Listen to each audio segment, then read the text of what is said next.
In this Kingdom Come Deliverance 2 video, I'm going to be talking about my first impressions playing the full version of the game. Thanks to Plaion and Warhorse, I got a copy of the game a few days ago, and I've been able to play since then.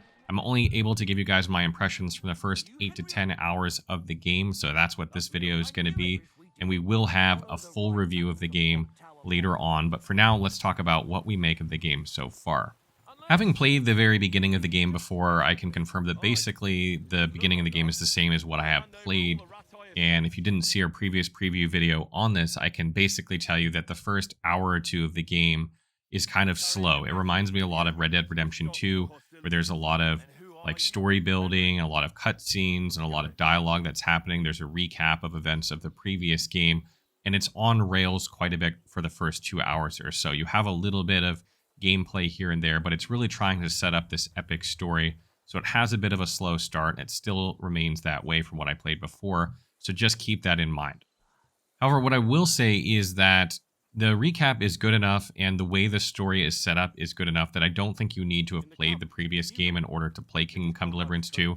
It's been like, what, 6-7 years since Kingdom Come Deliverance came out, and I haven't played it in that long since the game came out, and I didn't remember tons and tons of this story, but I still felt like I knew what was going on, and the recap helped a little bit. So it's not like you absolutely have to have played the previous game in order to play this one. I will say, though, that Kingdom Come Deliverance 2 throws a lot at you in the beginning, and it's frankly overwhelming. And I'm talking about mechanically. Even if you've played the first game, there is just a lot of systems in this game, which is one of the great things about Kingdom Come Deliverance 2. It's got a lot of depth to it. But it does throw a lot of it at you in a, like, every 5 to 10 minutes, you're getting these big screens with lots of text on them that you're kind of like, oh god, I gotta read like 2 more pages of text for activities of the game that include like blacksmithing, cooking, crafting, making potions, fishing, lockpicking, and there's even more activities and more explanations of like horseback riding and archery and all different kinds of things. And it can be a bit overwhelming when you first start playing, just the sheer amount of things you can do in the game.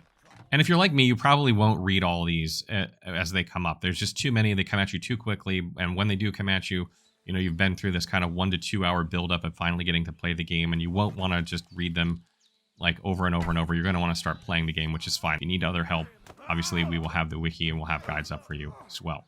But I will say that as much as I love the depth of the game, I do think a certain portion of people playing the game will find this very, very overwhelming. And they may not like it, although I would hope that by now, people will know what they're getting with Kingdom Come Deliverance 2, because a lot of these systems were in Kingdom Come Deliverance 1, even though this game has even more systems. And I will also say that Kingdom Come Deliverance 2 feels a lot more polished than the first game already. Even from only playing like the first 8 to 10 hours, there are very few bugs in the game. Haven't had really any issues. I've noticed a little jank here and there and dialogues where NPCs are like looking the wrong way. Sometimes you're having a dialogue with somebody and a random NPC photobombs the camera. I actually had one incident that was absolutely hilarious. I was almost in tears. There was a naked merchant tied up on the side of the road, and I went to untie him, and I asked him what happened, and he told me he was robbed by some bandits. And right as I'm talking to him, the 2 bandits that robbed him come walking through behind him in the scene. And right when I come out of dialogue, we got into it, and it was just a funny series of events that happened, and it was a little janky, but at the same time, it was really endearing. So I don't think this stuff really takes away from the game. In fact, it made a very special moment that you just won't find in most games. I think it actually adds some charm to it. And another thing that I really love so far about Kingdom Come Deliverance 2 is how reactive the game is. After the opening bits, I was fortunate enough to run across an NPC that had picked a fight with me and my companion that you couldn't get out of due to the story, right? Like, it was just part of the story that you get into a fight with this guy. Well, I ran into him immediately. I had the fortunate circumstances of this, so what did I do? I knocked him out and robbed him, put his clothes on, and then promptly walked back into town with my shiny new attire. But when I went into town, the guards recognized that that clothing didn't belong to me and it belonged to a guard. And then they attacked me, which was unexpected, but also very entertaining because I didn't realize that the AI in this game had, you know, programming for something like that. And you will find that there are a lot of moments in the game that are going to happen like that that you just didn't realize because it's not normal for a video game to have that level of interactivity. And so far, I find myself playing Kingdom Come Deliverance 2 like I did Red Dead Redemption 2, which is to say, basically like a psychopath who takes every opportunity to do something horrible when I can get away with it. And sometimes even when I can't get away with it. It's just really fun to do. The fact that there are systems in place for this, and it's not just like this noble Henry that you have to play that's a good guy, that you're forced to play a good guy. I really like that you have the option to play as this like scoundrel villain or a noble hero or somewhere in the middle. The fact that you have options to do that, I think, is one of the things that makes Kingdom Come Deliverance 2 so much fun. And I know not everyone will take advantage of these systems. A lot of people like to play the good guy in RPGs. I do myself sometimes, most of the time even. But sometimes these systems will come into play when you're not even expecting them. Like you do something that you didn't realize you weren't supposed to do, and then all of a sudden all these consequences show up and things spiral out of control, and you get into some really entertaining and unexpected situations, even if you're trying to play the good guy. And I think it's one of the things that's just so great about it is that even the people that aren't going to take advantage of these systems in the way that I am, like a total psychopath, are going to see these systems at play, oftentimes even through unintentional activities. And it shouldn't come as a surprise to anyone that Kingdom Come Deliverance 2 is absolutely challenging from a combat perspective, particularly early on. And there's one enemy in the game that is a particular pain in the ass to fight, the guy with the shield. Anytime you run into this dude with a shield, he just has like a health pool that's, I don't know. I fought him for like 5 minutes one time, 10 minutes another time. And what's really interesting about the game so far is that it seems like the enemy placements are more or less the same when you respawn, like if you die, and reload the game. But the bandits that are there or the enemies that are there are somewhat randomized. So sometimes you won't run into the guy with a shield and it'll be somebody else and it's a bit easier. But man, that guy with a shield really, really sucks. I think he needs to be tuned a little bit.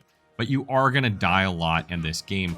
And this game shares something in common with the first game, which is that Henry sucks at everything starting out. He just sucks at it.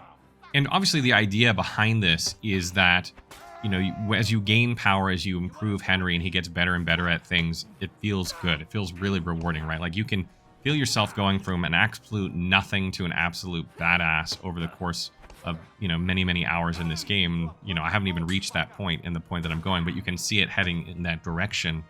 And it's a really rewarding feeling, but like you're going to be bad at things, like because you have low attribute points, you can't use good weapons and your armor is dinged up and you have no money, so you can't repair it. And you're low level, so you have less stamina and you don't have any perks yet. And like, even if you're a very skilled player, which, a lot of people out there are going to be playing this game, there are limitations on you just because Henry is kind of set up to be sucky at the beginning so that he can become stronger throughout the game. And this is a bit of a double-edged sword because some people won't stick it out to get to that point where your character feels stronger and is doing exactly what you want him to do all the time. And they might write that off as jank or maybe not good design choices, but it feels really, really rewarding when you get there if you can stick it out. And I think one of the things that, worries me a little bit is that because the save system is more or less the same from the previous game, although there's a little change to it, sometimes you can get to a fight and just die, and then you're reloading like 45 minutes earlier and having to do all this stuff all over again. And I think for some people, that's going to be a bit too extreme for them.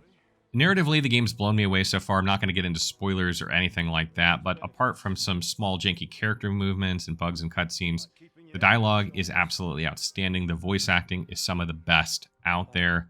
And when you combine that with the game's excellent music, it always feels like you're on an adventure of this really grand scale. Like you feel part of this grand epic tale that's being told, even when you're not particularly doing anything grand at the moment.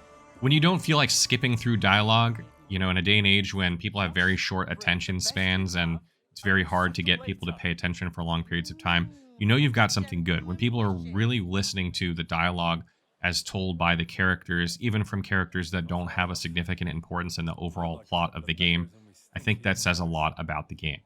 And lastly, before I wrap up the video, we'll talk a little bit about the graphics. The graphics of the game are absolutely outstanding. Kingdom Come Deliverance 2 is one of the best looking first-person games out there. This is kind of par for the course. Kingdom Come Deliverance 1 was, of course, very beautiful itself, so that's not a big surprise. And I find myself just getting lost in the lush forests of Bohemia and not really particularly caring where I'm going or what I'm doing. I'm just happy to be there. I'm just happy to be in that game world. It's so vibrant and lush and just exploring inside of it. Additionally, the game runs pretty damn well, which is a huge plus considering, you never know what you're going to get these days with modern games. Some of them run well, others run like crap. So I was getting around 90 FPS, I think, on 1440p settings with a 3080 Ti, and I had everything on Ultra, which made the game really smooth. And I didn't run into a single slowdown or hitch yet. I'm not that far into the game. I'm only 8 or 10 hours into the game. So we'll see how, the overall performance of the game as a whole is as you go further and further. Still haven't made it to the major city yet, where there are like hundreds of NPCs, which, should be more taxing on the system. Hopefully it's fine, but I don't know like how the whole game's going to be. But so far, it's running really, really well. without any crashes or anything like that. So I'm really excited to see how the overall performance is. Overall, I'm having so much fun playing Kingdom Come Deliverance 2. It's a very old school game and a very shiny new wrapper. It may be a modern game technically, but it is very much intended for old school gamers and hardcore gamers out there, we'll call them hardcore now, that can read dialogue and figure out mechanics without needing their handheld every 2 seconds, and for those players who will persist through challenges with some trial and error, who enjoy what is essentially a medieval playground to get lost in. Kingdom Come Deliverance 2, though, is not going to be for everyone. It is a game that, will take some patience. There is a little bit of jank here and there. There are some mechanics that are pretty old school, like, going back 45 minutes if you haven't saved recently and you need an item to save. These sort of things that are going to frustrate some people. However, I will just reiterate what I've been saying all along, which is that if you're tired of the general direction of the gaming industry as a whole, for whatever reason, and there are lots of reasons to be tired of the gaming, industry as a whole as it is, then you should love this game. And while I have not made it through the entire game yet, as long as nothing changes much from the first bits, I think what's safe to say, this game will probably be one of the best games this year. Stay tuned, we will have more Kingdom Come Deliverance 2 content on this channel, but it's going to be a lot closer to the launch of the game in February, including a full review of the title.